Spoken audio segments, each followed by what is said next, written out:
Hello, good evening, everybody. This is Tayo El Nathan coming to you from the LCC Media Foundation platform. This is telling your stories once again with Tayo El Nathan. I'm excited to be here once again. So today we're doing a series. We're beginning a series on our seniors, the Lead Seniors Initiative. We're continuing our series on checking up on seniors in the community and how this pandemic has impacted them and how to bring how to be more socially inclusive, if that's a word, with our seniors in the community. So I have a guest here straight into the show. We're going to be here for just for 10-15 minutes, not a long time on this session, on this episode. I have Miss Maria here, and she's gonna come in and tell me how she's been coping in this pandemic and in this season. Once again, this is Ty El Nathan from the Ty El Nathan show from the LCC Media platform. So once again, I have Miss Maria here. Hello, Hello, good evening. Maria. Hello, good How are evening. you doing? I am very well, thank you. And you? Good, good, good. Thank you so much for coming, and I really do appreciate your presence on this show. Thank you. So let me introduce myself and what we're trying to do here. So this is Ty, of course. This is from the LCC Media Foundation platform. What we're trying to do here is kind of get a bit of on our seniors in the community. I know this pandemic season has been a bit tough, uh, Yes, it challenge, is. unprecedented, I guess, in our lifetime, in my lifetime, maybe not yours, I believe, And so we're trying to just, and I know I'm that one not of the that things we've old. talked, and and one of the things they've talked about is socially distance and social distancing. And when you socially distance, you can't see your grandchildren, you can't visit family as much, you stay alone, you're by yourself. And so, what is supposed to help curb the stem of the pandemic is actually causing more issues, I believe, to some of our seniors in the community. And people might not know this, and so we're trying to raise awareness about this. And so yeah, so I have some questions for you tonight, and I want you to just go ahead and feel free and tell me so that we can raise awareness and talk about these issues. So, once again, how are you doing? Tell me. I am very well, thank you. Very well. Very well. There's no issues in regards to this, and I hope there won't be any in the meanwhile. Good. So that means nobody has tested positive. Nobody has tested positive around you for this. No, No, not at all, thank not at God. all. Cool.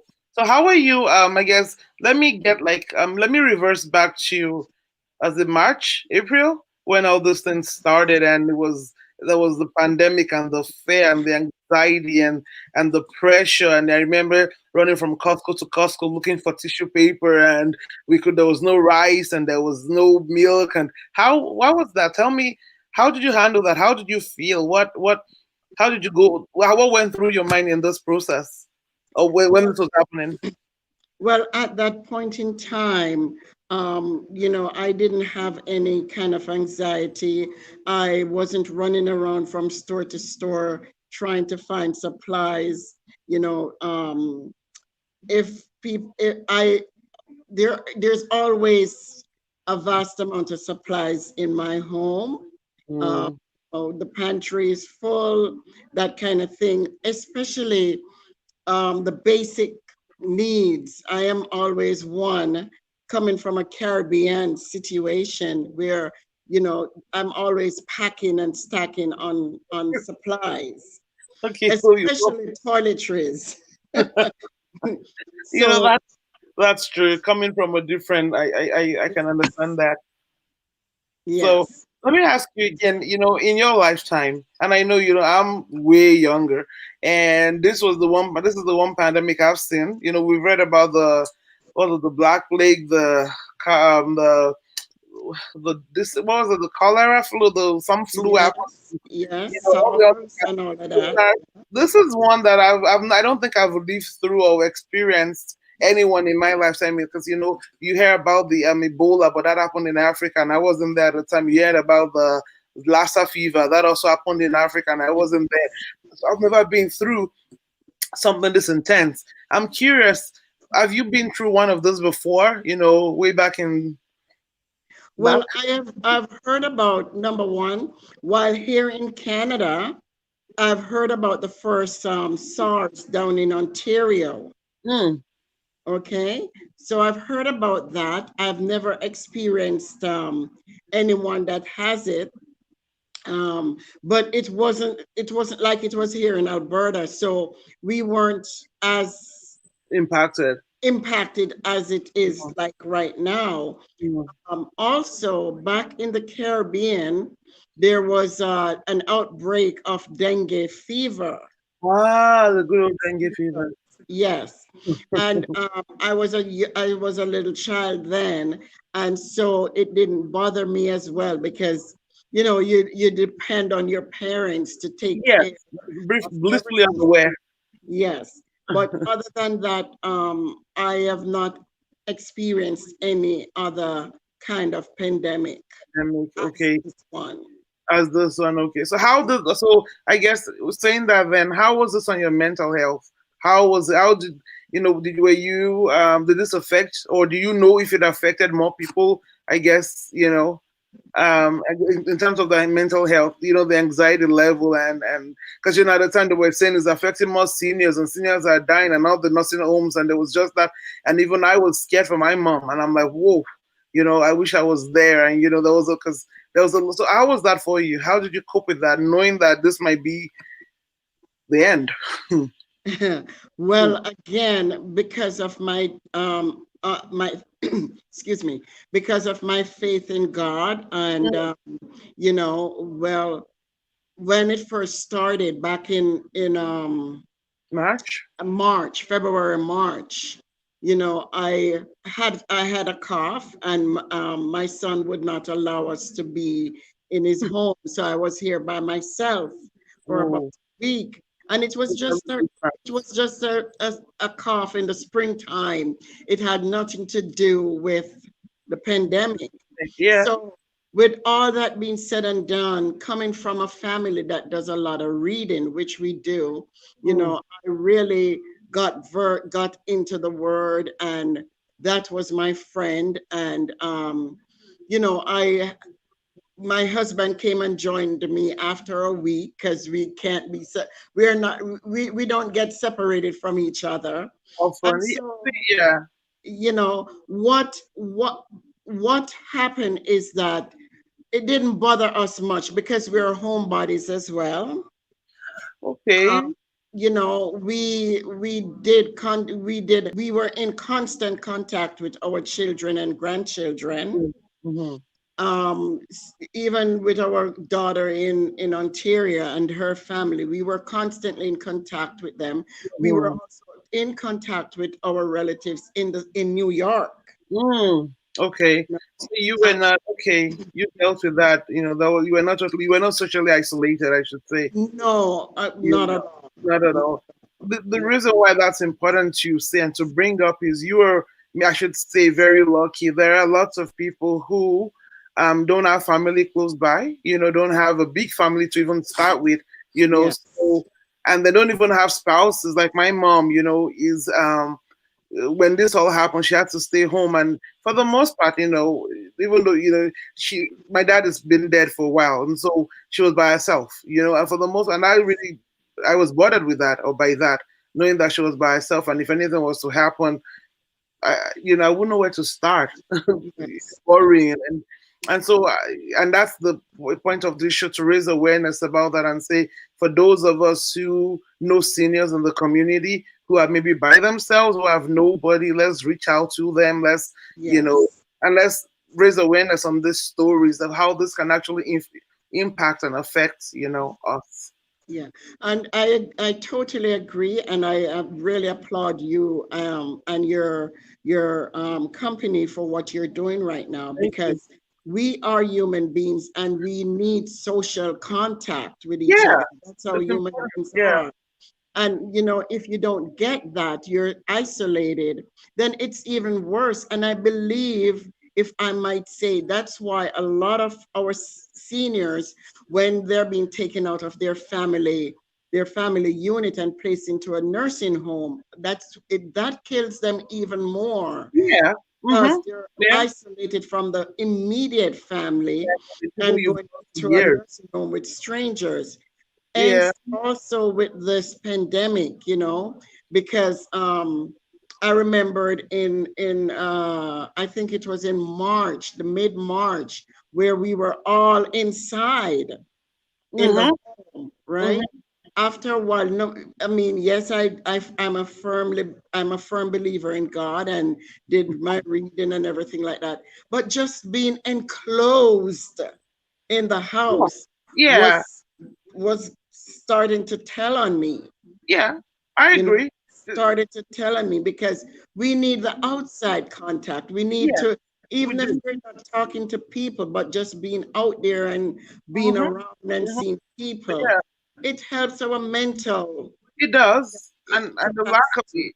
Yeah, I agree with you because there are times when I just sit at home, I have nowhere to go, and I just sit there. But the moment you tell me you can't go somewhere, I suddenly Yes, want to, I suddenly want to be out there. And there's something it does to you, being told not to, restricting you.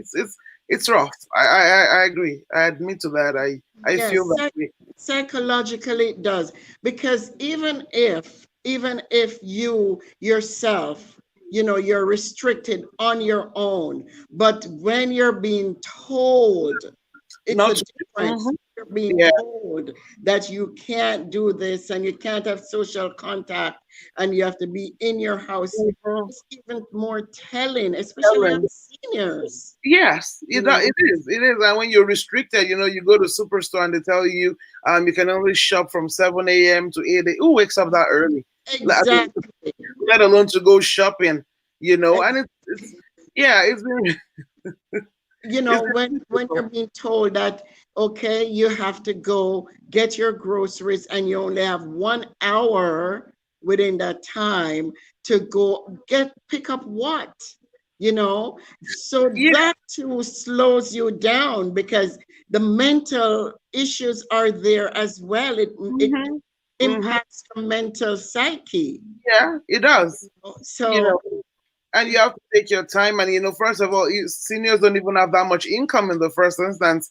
So I can imagine you looking through options. Should I get this? yes, Should I get that? And they're telling you have 1 hour to make choices, and you're wondering. Uh, exactly. and so that is why once again this show is we're trying to raise awareness that what, let's not close. I believe in a society that honors the elders. I believe that the past has a Yes. key to the future, and we don't do a good job. I don't know that we do enough justice on that. We put our seniors in nursing homes and we kind of should. No, I think that we ought to talk about that and raise awareness. I want to learn. Exactly. I am a believer that I want to hear stories from our seniors, from our moms and our dads and our grandparents. Tell us how it was. Let's document these things. So, in that light, do you have any how do I say it? What do you want to tell the next generation? What do you want to tell me, as a generation? What when you look at the way the world is now and you look at social media for the good and the bad, you look at fast food industry, you look at the worries, look at child raising, you look at all those things that was a bit different in your time. Now you can't actually discipline your children anymore the way I guess maybe when you were. Um, School is different. Now we're doing homeschooling. Children are watching videos to learn algebra. Um, what do you want to tell us? Tell me. Like, I'm curious to know how do you see this going forward? Because I'm panicked. I'm a younger person. I have, my own family starting up, and half the time I feel like I'm a chicken with a head cut off, just running helter skelter. And Yeah. I don't know if it was meant to be like this, and I don't know if it was that way when you were. Is there anything you want to tell me? Well, me, telling what I would pass on as being a part of a legacy is that family is first and foremost. Hmm. Family is number one, regardless of what. A family can be you and your pets, or you, your husband, your children. It can Hmm. be you and your child, Hmm. as a single parent. It Mhm. is number one. And Mm, it's best that we communicate. We and communication is it's such a vast key to everything, because there are times when we might say something or do something and we don't know that what we have said or done would affect the person beside us in a strange way. So in order to not have that kind of offense, we should be communicating. We should be communicating tremendously with our family, with our children, especially you young people with your children these days, coming from our communities, which includes the Afro-Caribbean community. Yeah. There's a lot that a lot of wealth that we have, including you, the way you were raised. And I would say to you, do not dismiss those the way you were raised, because Yeah. there's a lot of wealth there, and you should also instill that or integrate that with some of the good of the North American society as well. But always let your children know your roots, where they're coming from, how you were raised, and how it is now. Draw a comparable and let them see. Do not let them have that self of entitlement either. Okay?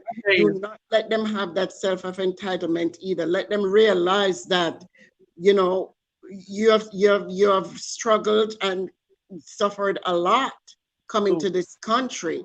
And if you tell me today, my daughter, that you have not gone through some issues in this society, well, I shake my head, because I am here for over 40 years now and been through a lot. But the thing is, you have to be firm and grounded and hold your position in your family. Hold your position. Okay, do not compromise with your children, especially these children today. Don't compromise, Do not compromise with them. Let them know where they stand, but also do it lovingly, because they're a different generation. Completely different. Do it, and do it in love. Let them know that they're loved. But again, discipline, it depends on how you're going to discipline them, because this society, you can't discipline them the way how I discipline my children. Abuse. Discipline you. So you have to know, yes, you have to be careful what you're doing. But in everything, even when you're going to discipline them, let them know the reason why, and let them repeat it back to you. I used to do that with my children. Let them repeat the reason why they're going to be disciplined. Okay, so they know. And once they go ahead. No, I'm listening. Sorry. I'm sorry to interrupt you. Once they understand that you're not disciplining them in anger, or you're not disciplining them because you hate them, you're disciplining them because they have to be disciplined. And that's just the way it is. And that's it. Ma'am, I really do appreciate everything you have said. This is a wealth of knowledge. I'm really thankful that you came, and I'm grateful for the opportunity to have spoken with you. Thank you so much. I have one final question and a happier note. Christmas is coming, and Christmas is coming. That's my next favorite holiday. Well, that's my favorite holiday, and it was Thanksgiving. And so, do you have any, I guess, anything you want to say about Christmas? Share a recipe, coping strategies, anything coming up that maybe we can come to, invite our seniors to, just say something about Christmas. I wanted, because it's snowing already. But the snow starts as Christmas for me. It's Christmas. So right now I feel all green and red. Well, for me, thank you very much. Yes, we do know that the holiday season is coming up here, and that's another time that we have to be mindful with our seniors as well, because at a point in time, a lot of them gets lonely, real lonely and depressed, because they don't have the family unit around them. They don't have the family unit around them. So if the society or the community can start looking at what, especially now, at Mm, how to go about to help mm, these seniors. How about going about to even have some kind of social contact with them, mm. to let them know that yes, it's the holiday and we're still thinking about you. We And we still love you. Yeah. still with you. That Mm-hmm. should help them to cope, not Yeah. just going on Boxing Day or Christmas Eve to say hi here, but to show genuine, true, Genuine support and love. yeah, Okay, then. Thank you. I appreciate that. Well, as our foundation is continuing this series, I think that you've really challenged me and challenged us really, and we're going to look at ways in which we can do things or have programs that are more socially inclusive, especially for the seniors and the community, especially during this period in time. So, yes. well, I think you have given me my matching orders, and we're gonna do something now. So, thank you once again for coming on. I think Pleasure.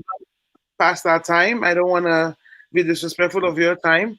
And so I think this broadcast will have to come to an end right now. Thank you. Thank you so much. I do It's hope my to speak to pleasure, you my dear. again. Anytime. Take Stay care. warm. Thank Okay. you. Okay. Okay. Bye. Okay. Bye. Yeah. It's like any that's our show. But then if you know it's a log off. 21. Started with work on. Do me more. Is it off? Choose off. So, click on any broadcast.